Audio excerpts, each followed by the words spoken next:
Shalom, shalom, shalom to the 12 tribes that are scattered worldwide. We're not lost. We're scattered. It's King Brittany Chanel. You already know. And hey to the Gentiles that are following after Yah's righteousness. You know, let's talk about today's topic. Today's topic is going to be basically, y'all, just the war on modesty.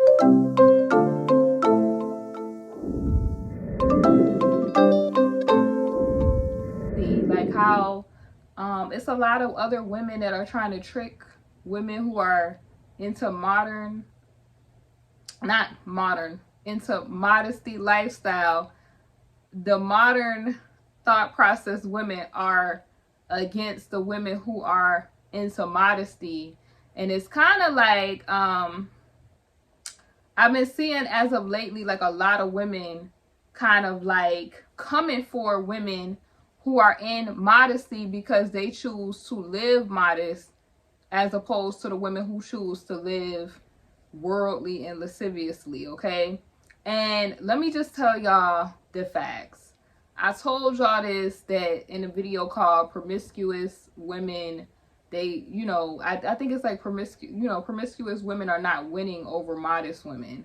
And they like to try to pretend that it's this one big party of, city girl life. And I'm not necessarily talking about the city girls like the rappers, but I'm talking about the whole kind of city girl concept, right?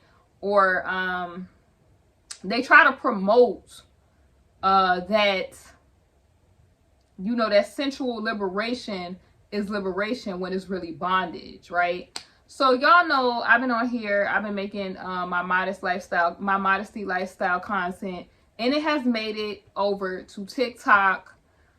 People have been sharing my stuff on TikTok. So, Toda Rabah to y'all, thank y'all. But it was so crazy because like somebody sent me a video and it was one of these other like women coaches, and the person was calling me a hotep and all kind of crazy stuff. And I'm like, this is what inspired, because they're not the only one. I'm not gonna say no names, but they're not the only one who has come for women who make modest content, right? Y'all know I am not into any thought process that does not tie into Torah, the laws of Torah. I'm not into any thought process that is outside of our initial culture of things, right? So I'm not really, like, as I've grown, I have evolved. You guys know, if you have followed me on my other YouTube platform, you guys could see the transformation of my life. Now, I've always, like I said, like, I have a video on why I left the church. And I feel like Abba Yah has brought me on a journey. So what you guys see on Mocha Modesty is my journey to finding the truth, right? To where I am now. Now, it's not to say that me and Abba Yah always had a relationship. I just feel like he does stuff in stages. And part of being a Yasharelite, a real Yasharelite, is knowing that your brothers and sisters may not be on the same page as you, at the same time as you are. Like, some of us learn, everybody knows things in part, right? So I kind of cringe at the Yasharelites that act like they have always had it together, like they just got all this information, like they don't have nothing to work on, and they just a load of mess, a load of garbage, needing to go to the nearest deliverance ministry to purge some of those things so that they could get closer to I would say their higher self, right? Who Yah really called them to be. Because it's not enough to just be a Yasharelite in name, but not be a Yasharelite spiritually. And we know it's not enough for you to be a Yasharelite to make it. Abba Yah has taken out a lot of Yasharelites. You could read it in the Torah, where people who thought that just because they was a Yasharelite that they was safe. That's not how that works. You gotta actually, and this is why I said I'm not a Christian, because when I was in Christianity, the thought process was that this has to appear in this kind of construct to appear holy.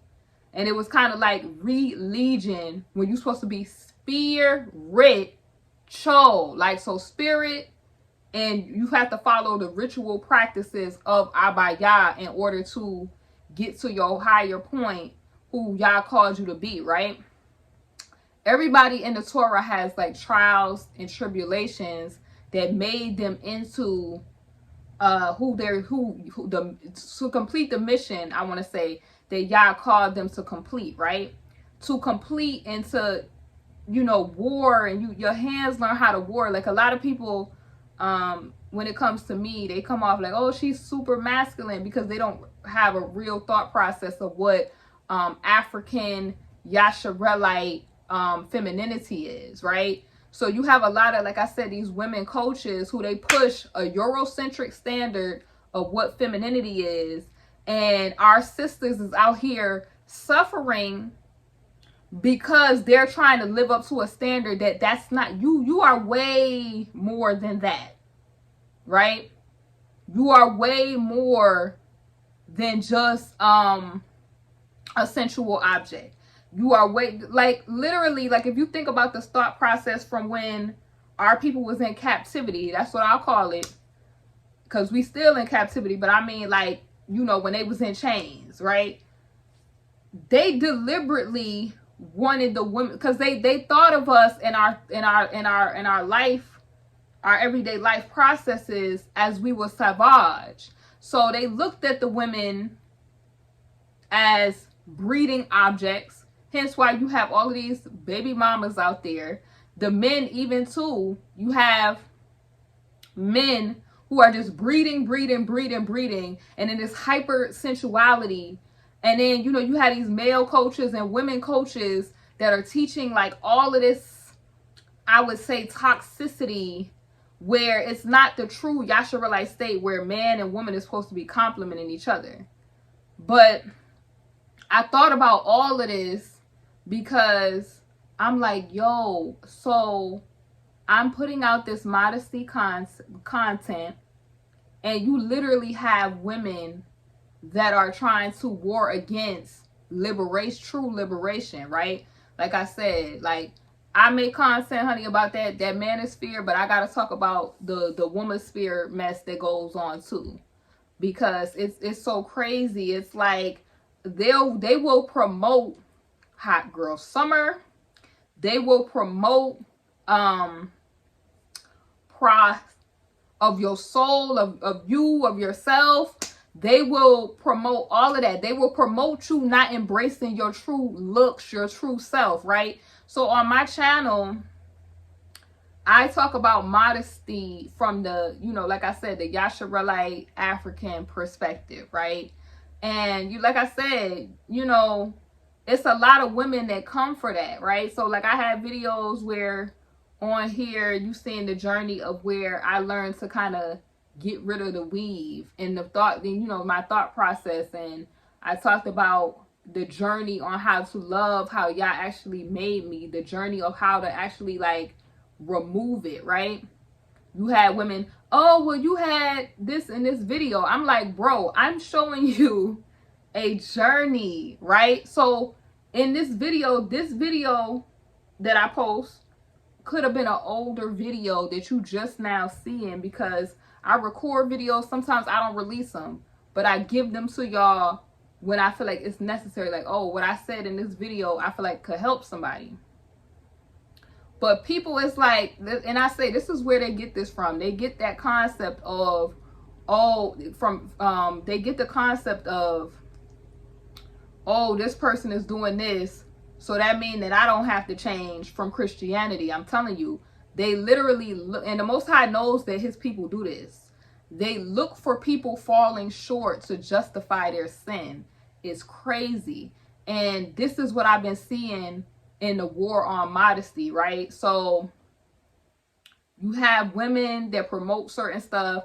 Like, you had women co-signing, because I made a video on my other channel about Suki Hana, and just how I just was not in agreement with that. Wasn't in agreement with Buddy that did what he did to her. But I just thought that Suki Hana, like her image that she has cultivated I thought was trash. I thought it was degradation of women, and you literally had women like fighting for somebody to represent them as a woman. And I'm not one of those women that is delusional to think that, oh, okay, that's that sort of woman. No, women, especially melanated women that are being pushed to the forefront, give other nations of people and men false ideas about us when we're not pushing back on what they're putting out there. I'm not one of those people that just be like, oh, well, that's that person. No, if you sitting there speaking on melanated issues, if you sitting there in the public eye and then you sitting there pushing hypersensualism culture and stuff like that, making men desensitized to that sort of subject matter, then they start trying all the other women that are not into that, because you do have some men and deranged people that think like that. They think, okay, because this one woman portrays herself like this, they think all women are into that. That's why you see, like, when women date people, like, whatever a man could get away with one woman, you'll see he'll try to reinvent that same concept. See, the enemy don't learn new tricks. He just keep trying the same old ones to get suckers. You know what I'm saying? So I didn't think it was a problem to be, like I said, making videos about modesty, saying, baby, love yourself.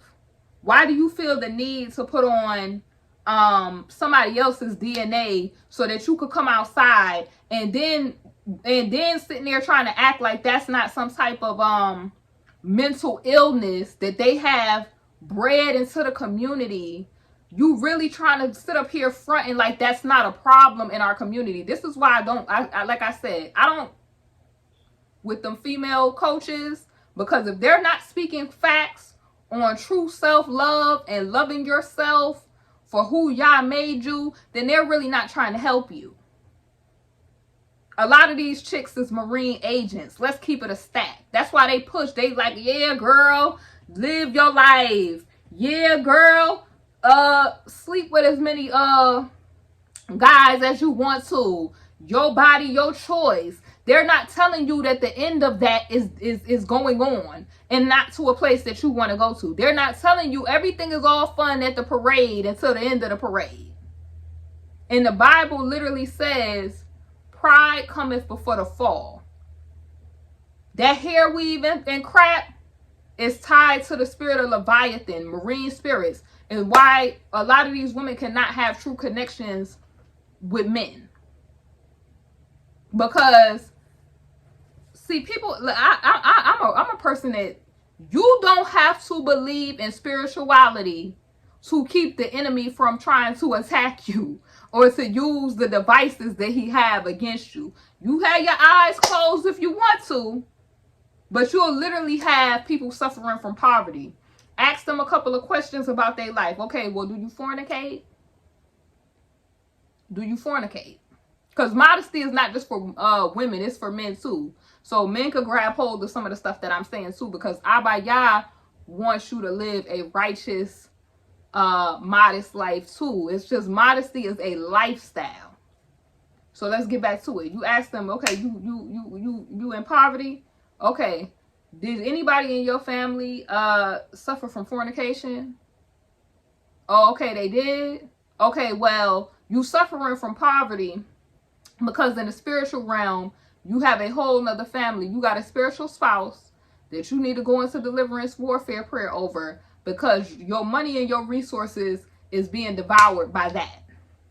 Okay? Did you have a family? Like, they don't, it's like these, like I said, these women coaches will talk this trash about modesty, but they leading you on a road to damnation, is what I'm telling you.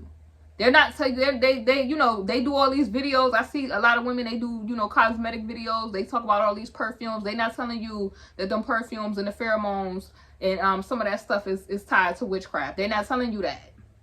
They're not telling you that that stuff could put a evil odor on a person where it start repelling good people away from them. It start repelling their mate to find them. But they telling you, oh yeah, self-love, and this is none of the stuff that these chicks be talking about is real self-love. If they not giving you the real, that you in warfare, baby girl, this is why as a melanated woman, you the most disrespected and neglected and not protected, because you got to spiritually arm yourself. Okay, you got to stand on the things of the Most High so that you could be spiritually protected out here. Because you can't even trust some of your own Yasharelite men to do that. They are so far gone due to the indoctrination of them envying the oppressor. But like I said, this is why, you know, I make my content to bring a higher awareness of the things of Elohim, the things of Yahweh, so that y'all can prevail spiritually, so that y'all can live a righteous and modest life. Excuse me, so that you could overcome, you could love yourself and love who Abba Yah created you to be. You don't have to envy to have long flowing witchcraft type of hair. Okay, not to say that it's simple witchcraft to have long hair. That's not what I'm saying. But my content is not really for people that's not trying to get their life together. My content is for people that's trying to get their life together. If you in the world, you're not going to understand these concepts until the Most High decides to, he want to, you know, open up your mind to that. Or if you so far gone, you probably not going to understand none of these concepts. But you don't have to try to be like anybody else. The problem that the Most High had with Yasharal is that we didn't embrace our true heritage. We didn't embrace modesty and a righteous life. We kept trying to replicate these other people, right? So anybody that's jealous of you truly is going to teach you how to not like yourself, not love yourself. Oh, you need to be like this, because they truly covet who you are and what your true position is, because they know who you are. But they want to give you all of these things that they know if you participate in, there's a law in Torah that says these are the consequences, because the covenant was made with you, the chosen people. So I had to, in my journey, when I released myself from religion, and I got myself, all glory to Abba Yah, all praises and all glory to Abba Yah Most High. When he gave me certain messages and he gave me certain things to reflect and meditate on, he called me out of the church, but he also used the church to give me my start to learn about him, right? So I think that they never thought that we would get to this point. It's really beautiful when you think about it. Like, some of us, like, the Most High is like, okay, it's time. Because some of us knew this years and years ago, and then some of us, during the awakening process, we now know who we are. But yeah, y'all, it's crazy. Like, the war on modesty is real. It does not pay ladies to get into this stuff that, if y'all see me looking this way, because I'm looking at this bird, like, they love to be outside my window and in all of the little trees and stuff. Is crazy. But they don't want us to be the real royalty and rulers that we are. That's why I say I call myself King Bernice Chanel, because Abba Yah had me to put king in front of my name when I was going through warfare, meaning that the king come before me. So I announced the king before I announced myself. And then a king is a descendant and a ruler of a divine race. That divine race of people being Yasharal, the chosen people, and we're going to be rulers when the time comes. We're already rulers. Abba Yah is just, I feel like, fine-tuning and calling out the chosen, because many are called, few are chosen. And I'm going to be releasing my video on how to know if you're really chosen. So make sure you subscribe to the channel. You don't want to miss that.